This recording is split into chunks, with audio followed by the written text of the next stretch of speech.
Hello students, स्वागत है आपका आईसीटी वर्चुअल क्लासेस में। मैं हूं कविता, आपकी साइंस टीचर। उम्मीद करती हूं आप सभी अच्छे होंगे और स्वस्थ होंगे। तो क्लास कंटिन्यू करेंगे अपना चैप्टर, जिसमें हम बात कर रहे हैं रिप्रोडक्टिव हेल्थ के बारे में। रिप्रोडक्टिव हेल्थ में अभी तक हमने क्या क्या चीज़ें समझी हैं, क्या क्या चीज़ें पढ़ी हैं, एक बार रिवाइज कर लेंगे। क्योंकि यहाँ पर आपने कहा कि आपको खुद रीडिंग की ज़रूरत है, आप खुद पढ़ेंगे, आपको ज़्यादा चीज़ें यहाँ पे समझ में आएंगी। ठीक है, तो देख लेते हैं। अभी तक सबसे पहले जब इंट्रोडक्टरी पार्ट हमारा था तो हमने हेल्थ के बारे में समझा था, हेल्थ क्या होती है। हेल्थ, हमने किसी एक हेल्थ के बारे में, किसी पर्टिकुलर हेल्थ के बारे में बात नहीं कर रहे हैं। हमने कहा हम फिजिकल, मेंटल, इमोशनल, सोशल, हम सारी ही हेल्थ के बारे में यहाँ पर बात कर रहे हैं। ठीक है, तो यहाँ पर आगे बढ़ते हैं और उसके बाद हमने कहा कि रिप्रोडक्टिव हेल्थ भी जो है वो जुड़ी हुई है हर प्रकार की हेल्थ से, आपके फिजिकल हेल्थ से, आपके मेंटल हेल्थ से, आपके इमोशनल हेल्थ से, आपके सोशल हेल्थ से, या फिर सभी टाइप की जो हेल्थ है उसी से यहाँ पे क्या है, जुड़ी हुई है। क्लियर है? चलिए ठीक है, क्लियर है इतनी बात। तो हमने क्या बातें की है यहाँ पे, हमने कहा कि हमने यहाँ पर इसके बाद जो बातें की थी, आपने कहा कि यहाँ पर जो रिप्रोडक्टिव हेल्थ है उसे कैसे अचीव किया जा सकता है। प्रीवियस लेक्चर में हमने यहाँ पर बात की है। आगे बढ़ते हैं। आगे हमने कहा कि रिप्रोडक्टिव हेल्थ को अचीव करने के क्या क्या तरीके हो सकते हैं, इसके बारे में हमने बात की है। तो ये सारे टॉपिक हम प्रीवियस लेक्चर में पढ़ चुके हैं। आप अगर यहाँ पर आपने लेक्चर अटेंड नहीं किए हैं तो प्रीवियस जो आपके लेक्चर हैं आप लोग उन्हें देख सकते हैं, आपके पास रिकॉर्डेड लेक्चर होंगे। ठीक है, तो ये सारी हमने बातें की थी। इसके बाद हमने बात की है यहाँ पर population explosion and birth control. हमने जनसंख्या विस्फोट के बारे में समझा है कि जनसंख्या विस्फोट हो रहा है तो उसके क्या क्या परिणाम है, यहाँ पे क्या क्या प्रभाव आपको देखने को मिलते हैं। साथ ही साथ आपने बर्थ कंट्रोल के बारे में बात की है। ठीक है, क्या कारण होते हैं यहाँ पे जनसंख्या दर में जो वृद्धि है, जो जनसंख्या बढ़ रही है, आपने कहा उसके क्या क्या रीजन हो सकते हैं, इसके बारे में हमने बात की है। आगे आते हैं method to control population explosion. क्या क्या तरीके हो सकते हैं जो जनसंख्या वृद्धि को नियंत्रित कर सकते हैं, उनके बारे में हमने बात की कि वो कौन कौन से यहाँ पे क्या होंगे, मेथड्स होंगे।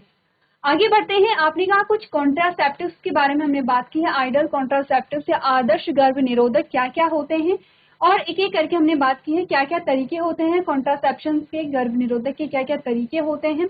नेचुरल मेथड की बात की है, विड्रॉल मेथड की बात की है, लैक्टेशनल एमेनोरिया क्या होता है इसके बारे में हमने बात की है यहाँ पे। ठीक है, बैरियर मेथड्स के बारे में बात की है, जिसमें हमने इंट्रा यूटेराइन डिवाइस पढ़ी है। ठीक है, अलग अलग होते हैं। आपने कहा कि इंट्रा यूटेराइन डिवाइसेस अलग अलग जो होती हैं उनके बारे में हमने बात की है।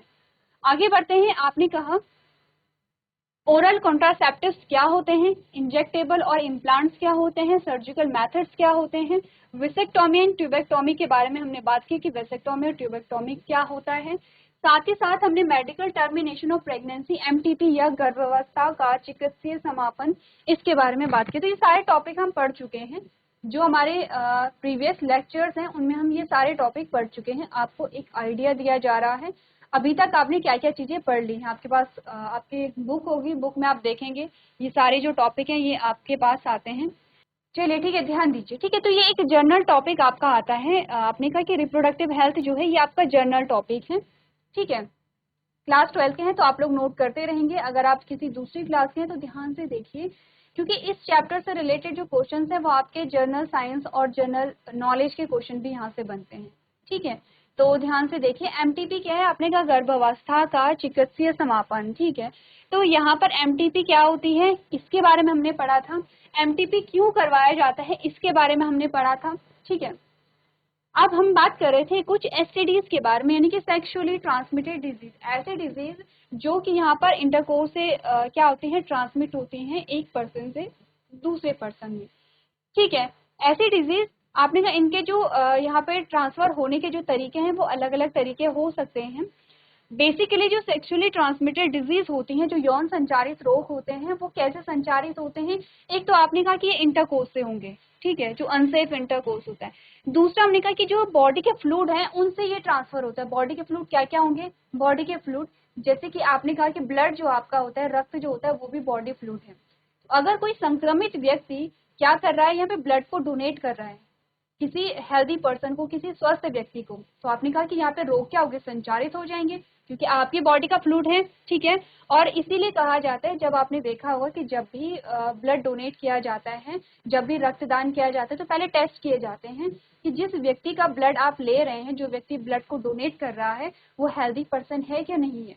अगर वो हेल्दी पर्सन है तभी उसके वो क्या कर सकता है, ब्लड को डोनेट कर सकता है। तो उसने ब्लड डोनेट किया, कभी क्या हो गया, अगर किसी इन्फेक्टेड पर्सन ने, किसी संक्रमित व्यक्ति ने क्या किया है, रक्तदान किया है, तो आपने कहा कि रक्तदान करके वो रक्त किसी भी पर्सन को अगर चढ़ाया जाता है जो हेल्दी पर्सन होगा, तो उसमें वो जो बीमारी है वो क्या हो जाएगी, ट्रांसफर हो जाएगी, रोग संचरित हो जाएगा। एक तो तरीका ये है, ठीक है। दो तरीकों की हमने बात कर दी है, अनसेफ इंटरकोर्स हो गया है, आपने कहा कॉन्टेमिनेटेड ब्लड को क्या करना है, यहाँ पे ट्रांसफर करना है। तीसरा आपने कहा कि जो यहाँ पे रेजर्स होते हैं, जो ब्लेड है, शेविंग जो ब्लेड्स होती हैं, उन्हें शेयर करना, ठीक है। आपने ये एड में भी पढ़े होंगे, कई बार एड्स भी चलते रहते हैं, जर्नल जो अवेयरनेस के एड होते हैं उनमें भी आपने देखा होगा कि जो शेविंग के जो ब्लेड होती हैं उन्हें शेयर नहीं करना चाहिए, किसी की भी शेविंग ब्लेड्स हैं। आपने का जो सिरिंज होती हैं, डॉक्टर को क्या सलाह दी जाती है कि एक बार आपने सिरिंज का यूज कर लिया है, एक बार आपने किसी को इंजेक्शन लगा लिया है, तो आप क्या करेंगे, वो जो सिरिंज है उसे डिस्ट्रॉय कर देंगे, उसे किसी दूसरे पेशेंट पे नहीं लगाएंगे। क्यों? क्योंकि आपने कहा सिरिंज के थ्रू भी जो इन्फेक्शन है वो फैल सकते हैं, ठीक है। तो ये कुछ तरीके होते हैं, ये क्या होते हैं, इनके बारे में हमें अवेयर रहना चाहिए कि क्या तरीके हो सकते हैं जिनसे जो रोग हैं वो संचरित होंगे, और क्या तरीके ऐसे हैं जिनसे संचरित नहीं होते हैं। जैसे कि कभी आपने देखा होगा कम्युनिकेबल डिजीज समझते हैं आप लोग, जो यहाँ पर क्या होते हैं, जो संचारित रोग होते हैं, जैसे ये तो है एसटीडी, सेक्सुअली ट्रांसमिटेड डिजीज। इनके अलावा कुछ और रोग भी होते हैं जो संचरित होते हैं, जो माइक्रोब्स के थ्रू होते हैं, जैसे कि कॉमन कोल्ड फैलता है एक व्यक्ति से दूसरे व्यक्ति में। ये आपकी सेक्सुअली ट्रांसमिटेड डिजीज नहीं है, कॉमन कोल्ड हो गया है या ट्यूबरक्लोसिस हो गया, टीबी जिसे कहते हैं। ये मैं आपको एग्जांपल दे रही हूँ कि क्या होता है, जैसे टीबी है, जैसे कॉमन कोल्ड है। तो कॉमन कोल्ड तो चलो ठीक है, आपने कहा कि 1 या 2 दिन में अगर आपको हो भी जाता है तो ठीक हो जाता है। ट्यूबरक्लोसिस जो है वो थोड़ा सा सीरियस लेने की जरूरत होती है इसमें। तो यहाँ पर आपने कहा आपको ये पता होना चाहिए कि कोई डिजीज है, अगर कोई बीमारी है, उसमें प्रिकॉशंस आप क्या क्या ले सकते हैं, ठीक है।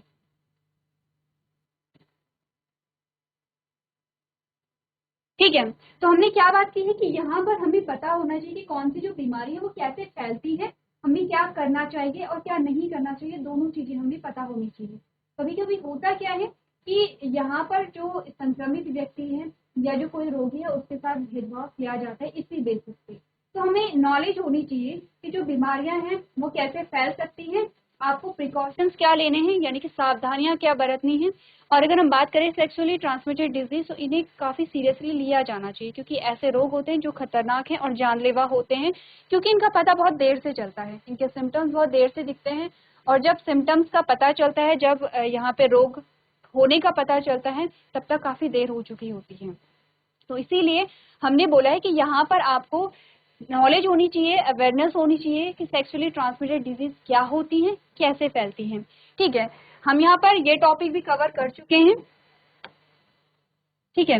एक बार फिर से पढ़ लेते हैं क्या होते हैं यौन संचारित रोग। आपने कहा those disease or infections that are transmitted through a sexual activities and intercourse and are responsible for infecting the reproductive tract of a person are called sexually transmitted disease, और शॉर्ट में इन्हें क्या कहते हैं, एसटीडी कहते हैं। और ventral disease VD, यानी कि इसे हम क्या कहते हैं, एसटीडी भी कह सकते हैं, वीडी भी कह सकते हैं, और रिप्रोडक्टिव ट्रैक इन्फेक्शन यानी कि आरटीआई भी हम इन्हें कह सकते हैं। तो ध्यान रखना है, शॉर्ट फॉर्म और उनकी फुल फॉर्म आपको पता होनी चाहिए, तभी आप क्या कर सकते हैं, यहाँ पे अपना जो क्वेश्चन है उसे समझ सकते हैं। तो आपको बोला गया है कि यौन संचारित रोग वे रोग या संक्रमण है जो यौन गतिविधियों के द्वारा फैलते हैं, किसी व्यक्ति के प्रजनन पथ को संक्रमित करने के लिए जिम्मेदार होते थे। एक्चुअली में जो आपने कहा यौन संचारित रोग है वो करते क्या है, आपका जो रिप्रोडक्टिव यानी कि किसी भी व्यक्ति का जो रिप्रोडक्टिव सिस्टम है उसे क्या करते हैं, इन्फेक्ट करते हैं, और उसी के द्वारा ये क्या करते हैं, रोगों को फैलाते हैं, ठीक है। तो इसीलिए हम इन्हें क्या कह रहे हैं, सेक्सुअली ट्रांसमिटेड डिजीज, क्योंकि रिप्रोडक्टिव सिस्टम को क्या करेंगे, ये प्रभावित करते हैं, ठीक है। हमने कहा यौन संचारित रोग जिन्हें एसटीडी या यौन संचारित वीडी भी इन्हें कह सकते हैं, या प्रजनन पथ संक्रमण आरटीआई इन्हें हम कहते हैं। Common example of STDs are gonorrhoea, genital herpes, syphilis, genital wart. यहाँ पर आपके एग्जाम्पल्स आते हैं कौन, जो कि सेक्सुअली ट्रांसमिटेड डिजीज जो होती हैं, क्या क्या हमारे पास एग्जांपल आए हैं, आपने पढ़ा है प्रीवियस लेक्चर में, गोनोरिया है या सिफिलिस है या हेपेटाइटिस बी है यहाँ पर। और आपने कहा सबसे संक्रमित अगर यहाँ पर कोई बीमारी होती है तो वो यहाँ पर क्या है, HIV है, जो एड्स को क्या करता है, कॉज करता है, HIV या एड्स। प्रीवियस लेक्चर में हमने थोड़ा सा समझा था कि क्या होता है यहाँ पर एड्स, और जो HIV है वो किस प्रकार से यहाँ पर एड्स को कॉज करता है। ठीक है, इसलिए मैं बार बार आपसे कह रही हूँ, अगर आपने प्रीवियस लेक्चर नहीं लगाया है आप लोग देख लेंगे, ये सारी चीजें आपको डिटेल में समझ आ जाएंगी। थोड़ा सा डिस्कस करते हैं। HIV क्या है, एक वायरस है। HIV क्या है, एक क्या है, वायरस है। इसकी फुल फॉर्म क्या है, ह्यूमन इम्यूनो डेफिशिएंसी वायरस। इसका मतलब ये क्या करता है, एड्स को कॉज करता है। ये काम कैसे करेगा, हमने कहा ये जो वायरस है, वैसे तो क्या है, जो भी वायरस है या जो माइक्रो ऑर्गेनिज्म है ये हमारी बॉडी को, हमारी सेल्स को इन्फेक्ट करता है। HIV क्या करता है कि इन्फेक्ट करता है हमारी इम्यून सिस्टम को। किसे करेगा, हमारे इम्यून सिस्टम को, हमारे प्रतिरक्षा तंत्र को। क्या आप जानते हैं इम्यून सिस्टम क्या होता है या प्रतिरक्षा तंत्र क्या होता है? GI से रेंज चोकता। ऐसा नहीं है कि किसी के पास अगर 11th-12th में बायो नहीं है तो उसे नहीं पता होगा। आप 10th तक आपने साइंस पढ़ी है, आपने बायो का पोर्शन भी पढ़ा है, और वहां पर कई बार आप इम्यून सिस्टम के बारे में भी बात करते हैं। कितने बच्चों को पता है कि इम्यून सिस्टम या प्रतिरक्षा तंत्र क्या होता है? हैंड रेज कीजिए, कितने बच्चों को पता है? इम्यून सिस्टम या आपने कहा प्रतिरक्षा तंत्र, या जिसे हम क्या कहते हैं, इससे हमें क्या मिलते हैं, इम्यूनिटी मिलती है। आप ये नहीं कहेंगे कि इम्यूनिटी आपको नहीं पता है। देखते हैं कई बार आपको ऐड दिखाए जाते हैं कि आप इसे पीजिए और आपकी जो इम्यूनिटी है वो बढ़ जाएगी। क्या होती है इम्यूनिटी, किसे पता है? किसी को पता है इम्यूनिटी क्या होती है? चलिए, किसे नहीं पता है कि इम्यून सिस्टम और इम्यूनिटी क्या होती है, हम यहाँ पे आगे डिस्कस करेंगे। पहले आप ये बताइए, किसे नहीं पता है इम्यून सिस्टम या इम्यूनिटी के बारे में? इम्यून सिस्टम हमारी बॉडी का एक ऐसा सिस्टम है, जैसे कि अब डाइजेस्टिव सिस्टम सबको पता होगा, रेस्पिरेटरी सिस्टम सबको पता होगा, वैसे ही हमारी बॉडी का एक सिस्टम होता है जिसका नाम है इम्यून सिस्टम। इम्यून सिस्टम जो बना होता है वो अलग अलग पार्ट से मिलकर के बना होता है, अलग अलग सेल से मिलकर के बना होता है। कुछ एग्जाम्पल देखते हैं जो बहुत बेसिक से एग्जाम्पल है जो इम्यून सिस्टम को बनाते हैं। जैसे आपका WBC क्या होता है, आपकी श्वेत रक्त कणिकाएं होती हैं। ठीक है, जैसे कि आपका लिम्फ जो एक तरल होता है, ब्लड के जैसे होता है लेकिन लाल रंग का नहीं होगा। ठीक है, जैसे कि हमारा हो गया है लिम्फ। जैसे कि आपने कहा आपकी हो गई है स्किन। ठीक है, तो आपने कहा ये कुछ ऐसे सेल्स होती हैं, ये कुछ ऐसे पार्ट्स होते हैं जो आपके इम्यून सिस्टम को बनाते हैं। इम्यून सिस्टम आपको देता है इम्यूनिटी। इम्यूनिटी क्या हुई, इम्यूनिटी जो होती है वो होती है क्षमता या कैपेसिटी रोगों से लड़ने की। ठीक है, रोगों से लड़ने की जो क्षमता होती है या फिर जो रोगों से लड़ने की जो कैपेसिटी होती है उसे हम क्या कहते हैं, इम्यूनिटी कहते हैं। जैसे आपको कॉमन कोल्ड हुआ है और आपने दवाई नहीं खाई है फिर भी आप ठीक हो जाते हैं, तो वो क्या है, आपकी इम्यूनिटी है। तो एक्चुअली में आपकी जो बॉडी है वो हर रोग से लड़ने में सक्षम होती है और उसी को हम इम्यूनिटी कहते हैं। इम्यूनिटी कम या ज्यादा हो सकती है, इम्यूनिटी डिपेंड करती है कि आपकी डाइट कैसे है, आपका लाइफस्टाइल कैसा है, आप कितने एक्टिव है अपने जो डेली लाइफ के जो रूटीन है उसमें आप कितने एक्टिव रहते हैं। तो इन सारी चीजों पे इम्यूनिटी डिपेंड करती है और कहीं ना कहीं आपके जेनेटिक्स पे भी इम्यूनिटी डिपेंड करती है। ठीक है, यानी कि आपके जो परिवार है, आपके परिवार में जो व्यक्ति हैं, जैसे कि किसी को क्या होते हैं, आनुवंशिक रोग होते हैं, किसी को आनुवंशिक रोग नहीं होंगे, तो जिनको आनुवंशिक रोग होंगे उनकी इम्यूनिटी थोड़ा कम होगी। तो इम्यूनिटी कम या ज्यादा हो सकती है। जैसा आप देखते हैं कोई व्यक्ति बहुत इजीली बीमार पड़ जाता है, थोड़ा सा बारिश में भीगा और बीमार पड़ गया। ठीक है, किसी व्यक्ति को जो यहाँ पे संक्रमित रोग होते हैं वो बहुत जल्दी हो जाते हैं, इसका मतलब उसकी इम्यूनिटी कम है। कोई व्यक्ति जो बीमार कम पड़ता है, यहाँ पर कभी कभार बीमार पड़ता है, इसका मतलब उसकी इम्यूनिटी क्या है, ठीक है। ठीक है, यहाँ पर जो HIV है वो सबसे पहले अटैक करेगा इम्यून सिस्टम पे। इम्यून सिस्टम पे जब ये अटैक करता है तो इम्यून सिस्टम वीक हो जाता है, और जब इम्यून सिस्टम वीक हो जाता है तो आपने कहा छोटे से छोटे जो इन्फेक्शन होते हैं, छोटे से छोटे, फॉर एग्जांपल कॉमन कोल्ड हो गया है, फीवर हो गया है, ठीक है, तो ये जो छोटे छोटे आपने कहा जो डिजीज होती हैं, डिजीज तो नहीं कहेंगे लेकिन छोटी छोटी जो आपने कहा ये जो बीमारियां होती हैं, हमारा इम्यून सिस्टम इनसे भी नहीं लड़ पाता है क्योंकि इम्यून सिस्टम वीक हो गया है। किसने वीक किया है? HIV ने वीक किया है। अब आपने कहा कि जो व्यक्ति है, संक्रमित व्यक्ति, जिसे यहाँ पर क्या है HIV वायरस जिसकी बॉडी में है और जिसे एड्स यहाँ पर होता है, तो आपने कहा कि उसे एड्स के अलावा और सारी बीमारियां हो जाती है क्योंकि उसका शरीर रोगों से लड़ नहीं पा रहा है। तो कहा जाता है कि जो एड्स का व्यक्ति है वो एड्स की बीमारी से मरने से पहले और बीमारियों से मर जाता है क्योंकि इम्यून सिस्टम लड़ नहीं पा रहा है, और जो भी बीमारियां बॉडी में हो रही है, जो भी बीमारियां शरीर में हो रही है, वो क्या कर रही है, शरीर को कमजोर करती चली जा रही है। तो इसीलिए HIV सबसे क्या होता है, खतरनाक माना जाता है, सबसे डेंजरस माना जाता है क्योंकि इम्यून सिस्टम पे ही क्या कर रहा है, अटैक कर रहा है। ये एक बहुत बेसिक सा इंट्रोडक्शन है इम्यून सिस्टम का, ठीक है। नेक्स्ट हमने बात की हेपेटाइटिस बी और HIV के बारे में, यहाँ पर जो प्रीवियस लेक्चर में हमने बात कर ली थी। कुछ सिम्टम्स के बारे में भी हमने प्रीवियस लेक्चर में बात की कि क्या क्या सिम्टम्स यहाँ पर हो सकते हैं, ठीक है, इन बीमारियों के। अब हमारा जो टॉपिक आज का है, जो हम आज पढ़ने वाले हैं, वो है स्टेप टू प्रिवेंट STDs, जो सेक्सुअली ट्रांसमिटेड डिजीज है, जो यौन संचारित रोग हैं, उन्हें किस प्रकार से रोका जा सकता है, उसके क्या क्या तरीके हो सकते हैं, क्या क्या स्टेप्स हो सकते हैं, उनके बारे में आज हम यहाँ पर डिस्कस करेंगे, ठीक है। अभी तक जो भी चीजें हमने डिस्कस की हैं वो आपके प्रीवियस लेक्चर से रिलेटेड है, इसलिए हमने बहुत ज्यादा डेप्थ में नहीं पढ़ा है, बहुत ज्यादा डिटेल में हमने नहीं पढ़ा है। अगर आपको डिटेल में समझना है तो आप प्रीवियस लेक्चर देख सकते हैं, ठीक है। सबसे पहला है to avoid sex with strangers multiple partners, ठीक है। आपने कहा कि यहाँ पर जो इंटरकोर्स है वो क्या है, एक तो अनसेफ ना हो और मल्टीपल पार्टनर्स ना हो। दूसरा है कि यहाँ पर प्रोटेक्शन यूज किए जाए। If a slight irritation is observed, contact an expert और unqualified doctors for early detection of disease and get treatment on time, ठीक है। आपने कहा कि यहाँ पर क्या है, अगर थोड़ी सी भी आपको क्या दिखती है यहाँ पे इन्फेक्शन या इरिटेशन दिखती है तो आप क्वालिफाइड डॉक्टर से यहाँ पे क्या कर सकते हैं, जो ट्रीटमेंट है वो ले सकते हैं, कंसल्ट कर सकते हैं। अब आते हैं इनफर्टिलिटी क्या होती है। इनफर्टिलिटी का सिंपल सा मतलब हमने जाना था कि यहाँ पर जब क्या है, आपने कहा प्रेगनेंसी क्रिएट नहीं हो पाती तो इस केस को इनफर्टिलिटी कहते हैं। इनफर्टिलिटी प्रीवियस लेक्चर में हमने डिस्कस किया, तो हमने कहा था इनफर्टिलिटी किसी में भी हो सकती है, मेल और फीमेल किसी में भी इनफर्टिलिटी हो सकती है। तो आपने कहा क्या क्या चीजें हमने कहा असुरक्षित सहवास की प्रक्रिया के बाद भी अगर यहाँ पर क्या है प्रेगनेंसी क्रिएट नहीं हो पाती तो इसे इनफर्टिलिटी या बांझपन कहते हैं।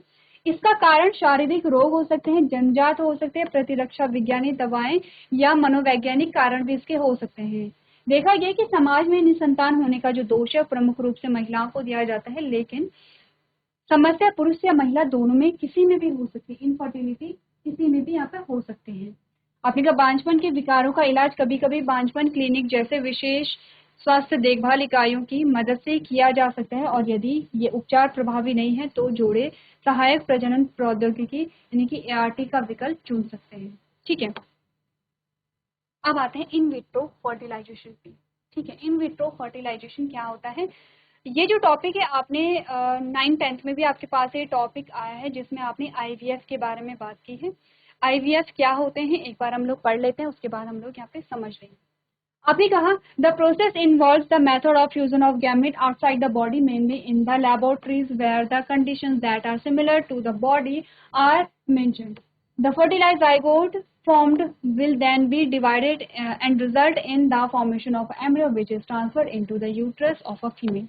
आपने कहा जैसे कुछ प्रॉब्लम्स होती हैं एक्चुअली में, प्रेगनेंसी क्रिएट ना होने के बहुत सारे रीजन हो सकते हैं, जैसे कि गैमीट का वीक होना, या तो मेल की गैमीट वीक है या फीमेल की गैमीट वीक है, या फिर अगर हम बात करें तो हमने कहा फीमेल में एक प्रॉब्लम आ सकती है। ये हम कौन सा डायग्राम बना रहे हैं, प्रीवियस लेक्चर अगर आपने प्रीवियस चैप्टर अगर आपने पढ़ा है जिसमें हमने क्या पढ़ा है यहाँ पे, जिसमें हमने रिप्रोडक्शन को पढ़ा है, उसमें ये डायग्राम हमने देखा था। आपने कहा यहाँ से लेकर के यहाँ तक का जो डायग्राम में क्या कहते हैं, फैलोपियन ट्यूब कहते हैं या ओविडक्ट इन्हें कहते हैं। आपने कहा ये वाला जो पोर्शन है इसे कहा जाता है एम्प्यूला। एम्प्यूला, ठीक है। एम्प्यूला वाले पोर्शन में होती है फर्टिलाइजेशन, लेकिन हमने कहा कभी कभी जो फैलोपियन ट्यूब है उसमें ब्लॉकेज की वजह से क्या नहीं हो पाता है, जो गैमीट है गैमीट का फ्यूजन नहीं हो पाता है। इस केस में क्या किया जाता है, इस केस में जो मेल के गैमीट है उन्हें बॉडी से बाहर निकाला जाता है, फीमेल के जो गैमीट है उसे बॉडी से बाहर निकाला जाता है, और जो लेबोरेटरी है लेबोरेटरी में इनका फ्यूजन कराया जाता है। लेकिन कैसे, आपने कहा कि जो इन्वायरमेंटल कंडीशन है वो वैसे ही क्रिएट की जाएंगी जो कि फीमेल की बॉडी के अंदर होंगी या फीमेल की बॉडी के रिप्रोडक्टिव सिस्टम में होती हैं ड्यूरिंग फर्टिलाइजेशन। तो क्या होगा, आपने कहा कि लेबोरेटरी में ऐसी कंडीशन क्रिएट की गई हैं जैसे कि बॉडी में होती है उतना ही टेम्परेचर होगा, ठीक है। और आपने कहा कि उसके बाद फ्यूजन कराया जाता है, गैमेट का जब फ्यूजन कराया जाता है तो कुछ दिन ऑब्जर्व किया जाता है लेबोरेटरी में ही। जब आप देखते हैं कि जब फ्यूजन हो गया है यानी कि फर्टिलाइजेशन हो गई है और जाइगोट का फॉर्मेशन हो गया है, ठीक है, हमने कहा फ्यूजन के बाद क्या हो गया है, जाइगोट का फॉर्मेशन हो गया है। जाइगोट में आपने कहा जब डिवीजन होता है, जैसे कि जाइगोट एक सिंगल सेल है, इस प्रकार से हमने देखा था। हमने कहा जब जाइगोट में क्या होता है, डिवीजन होता है, तो ये क्या होता है, एक सेल से दो सेल बनती हैं, दो से हमने कहा चार सेल बनती हैं, जिन्हें हमने क्या बोला था, ब्लास्टोमेयर कहा था, अगर आपको ध्यान होगा, ठीक है। एक सेल से दो सेल, दो सेल से चार सेल। अब हमने इन्हें क्या बोला था, इन्हें ब्लास्टोमेयर कहा था,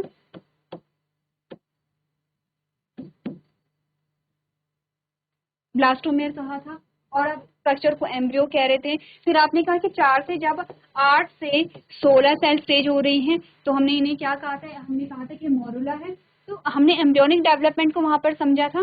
तो हमने कहा कि जब लेबोरेटरी में देखा जाता है कि जाइगोट अगर डेवलप हो रहा है, इट मीन्स कि वहां पर डिवीजन हो रही है। जब जाइगोट में डिवीजन होती है और जब सेल का जो नंबर है वो इंक्रीज होने लगता है, इट मीन्स कि सब ठीक है, जाइगोट में डेवलपमेंट हो रहा है। अब डेवलपिंग जो एम्ब्रियो है उसे इंजेक्शन के थ्रू जो फीमेल का जो रिप्रोडक्टिव सिस्टम है उसमें क्या किया जाता है, इंसर्ट कराया जाता है, ठीक है। अब क्या होगा, वहां पर जब इंसर्ट कराया जाएगा, इम्प्लांटेशन हो जाएगी, तो आपने क्या कहा, अब यहाँ पर जो प्रोसेस है, यहाँ प्रेगनेंसी यहाँ पे क्रिएट हो जाती है और जो एम्ब्रियोनल डेवलपमेंट है वो आगे चलता चला जाएगा। एक्चुअली में इन विट्रो फर्टिलाइजेशन या आईवीएफ में हो क्या रहा है, फर्टिलाइजेशन आउटसाइड द बॉडी हो रहा है, लेबोरेटरी में हो रहा है, और उसके बाद जो यहाँ पर आपने कहा डेवलपिंग एम्ब्रियो है उसे फीमेल बॉडी के अंदर इंसर्ट कराया जा रहा है। ये एक तरीका है जिनमें यहाँ पे प्रेगनेंसी नेचुरली नहीं हो पाती है या फिर जिनमें फर्टिलाइजेशन नहीं हो पाता है। इसमें ये तब कराया जाता है जब फैलोपियन ट्यूब में कोई प्रॉब्लम है, या तो फैलोपियन ट्यूब में कोई ब्लॉकेज है, ठीक है, या फिर आपने कहा कि यहाँ पर क्या है, जो गैमीट है गैमीट के मूवमेंट में कोई प्रॉब्लम है, तब ये जो प्रोसेस है वो कराई जाती है, जिसे हम क्या कहते हैं, इन विट्रो फर्टिलाइजेशन कहते हैं। तो जैसे कि हमने पहले भी इस टॉपिक के बारे में बात किया, आपने कहा इस प्रक्रिया में शरीर के बाहर मुख्य रूप से प्रयोगशालाओं में युग्मकों को संलयन की विधि शामिल होती है, जहाँ शरीर के समान स्थितियां यानी कि कंडीशन जो है वैसे ही क्रिएट की जाती हैं। इसके बाद बनने वाला जो निषेचित युग्मनज विभाजित हो करके क्या होता है, इसके परिणाम स्वरूप भ्रूण का निर्माण होगा, जिसे बाद में महिला के गर्भाशय में स्थानांतरित कर दिया जाता है, ठीक है। क्लियर है इतनी बात। तो आईवीएफ किसे कहते हैं, इन विट्रो फर्टिलाइजेशन, काफी बार आपसे पूछा जा सकता है, एक बार आप लोग पढ़िए। अगर कोई भी डाउट है आपको, कोई क्वेश्चन है आपका, तो आप लोग पूछ सकते हैं, एसएमएस के थ्रू पूछ सकते हैं, हैंड रेज करके आप लोग बोल सकते हैं। तो इतनी बात क्लियर है, आईवीएफ क्या होता है और क्यों कराया जाता है, कैसे कराया जाता है। चलिए, तो आपने रीड कर लिया होगा।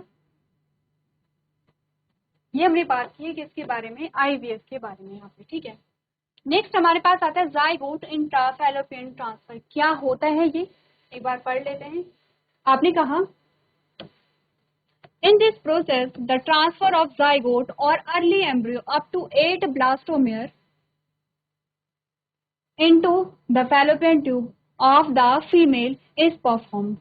यहाँ पर जाइगोट इंट्राफैलोपियन ट्रांसफर में क्या होगा, इस प्रक्रिया में जाइगोट या प्रारंभिक भ्रूण जिसमें 8 ब्लास्टोमेयर तक की जो कोशिकाएं हैं वो होती हैं, को महिला के फैलोपियन ट्यूब में स्थानांतरित किया जाता है। ये उसी का पार्ट यहाँ पे हमें बताया गया है, ठीक है। नेक्स्ट यहाँ पे इंट्रायूटेराइन ट्रांसफर, आईयूटी, इसमें क्या है, it involve the transfer of embryo into the uterus of the female with more than 8 blastomere. तो दोनों में कंफ्यूज नहीं होना, दोनों में डिफरेंस क्या है। यहाँ आपने कहा कि जब जाइगोट जाइगोट के एक सिंगल सेल है, एक सिंगल सेल का मतलब है एक कोशिका, ये जाइगोट है। आपने कहा जब जाइगोट डेवलप हो जाता है और इसने कितनी सेल बना ली है, यहाँ पे 8 कोशिकाएं बना ली हैं। जब यहाँ पर इस कंडीशन में डेवलपिंग एम्ब्रियो को ट्रांसफर कराया जाता है, जब 8 सेल होती हैं, तब इसे क्या कहेंगे, इंट्रा यूटेराइन ट्रांसफर। ठीक है, क्या कहेंगे इसे तब कहेंगे जाइगोट इंट्रा फैलोपियन ट्रांसफर। ठीक है, कंफ्यूज नहीं करना है, ऊपर वाला ये वाला।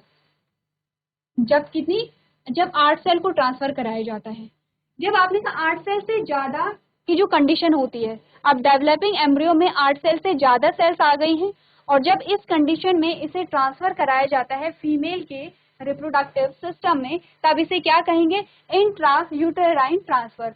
ठीक है, तो हमने क्या पढ़ा है, हमने कहा इसमें 8 से अधिक ब्लास्टोमेयर वाले भ्रूण को महिला के गर्भाशय में स्थानांतरित करना शामिल है। समझ आया दोनों में डिफरेंस क्या है? एक में क्या है कि 8 सेल स्टेज है, यानी कि 8 कोशिकाएं बनी हुई हैं और तब फीमेल की बॉडी में इंसर्ट कराया जा रहा है, और एक में क्या है 8 सेल से ज्यादा बन गई हैं तब फीमेल की बॉडी में इंसर्ट कराया जा रहा है। जब 8 सेल स्टेज है यानी 8 सेल स्टेज है, उसे हम जाइगोट इंट्राफैलोपियन ट्रांसफर कहेंगे, ZIFT कहेंगे। और जब 8 सेल से ज्यादा हो जाती है, 8 कोशिकाओं से ज्यादा हो जाती है और तब फीमेल की बॉडी में एंटर कराया जाता है, उसे इंट्रा यूटेराइन ट्रांसफर यानी कि IUT कहते हैं। क्लियर है इतना? एक बार आप लोग पढ़ेंगे, आपकी बुक में जो टॉपिक्स दिए गए हैं रीड करेंगे, आपको चीजें समझ आ जाएंगी। यहाँ तक कोई कंफ्यूजन है, कोई क्वेश्चन है आपका, तो आप लोग यहाँ पे पूछ सकते हैं। तो आज के सेशन में हम इतना ही करेंगे। अभी तक क्लास में बने रहने के लिए आपका धन्यवाद।